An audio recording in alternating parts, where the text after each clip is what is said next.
from here in the Carolinas. And with more on what we can expect, we go over to meteorologist Scotty Powell.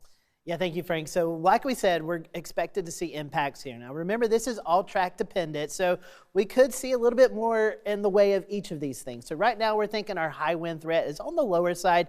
Definitely could see some wind gusts upwards of 60 miles per hour, but that sustained hurricane force wind, not really anticipating that right now. The main threat will be the heavy rain, where we could see some flash flooding across the area. Storm surge is on the lower side, but we also have the king tide. So we'll have to watch the timing with that associated with the storm surge, as well as a low tornado threat. With any tropical system, we have that threat of seeing a tornado in the area. So you can see our rainfall totals between now and through Thursday into Friday, anywhere between 3 to about 6 inches of rainfall is possible. And these are just numbers from our models. We could definitely see some localized higher numbers in this, where we see those heavier bands of rain set up as that tropical system moves through the area. So with that, we do have a moderate risk of flash flooding for Wednesday. This is a level 3 out of 4. So that shows you about a 40% chance of seeing flash flooding in this red area. And that stretches from the Grand Strand all the way back to the Interstate 95 corridor, including places like Florence and Lake City and Kingstree,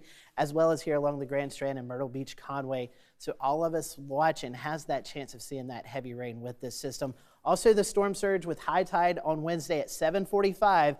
We will see the king tides as well, so we could see a little bit higher levels. We know places like Garden City, Surfside, we already see that coastal flooding during a king tide, so we're bringing in more wind, rain. We could see some coastal flooding and storm surge in that area, as well as along the immediate coast. We have that level 2 risk for severe weather with a tornado or two possible Wednesday night into Thursday morning. So the bottom line is we are going to see impacts starting on Wednesday. Heavy rain, 3 to 6 inches area wide.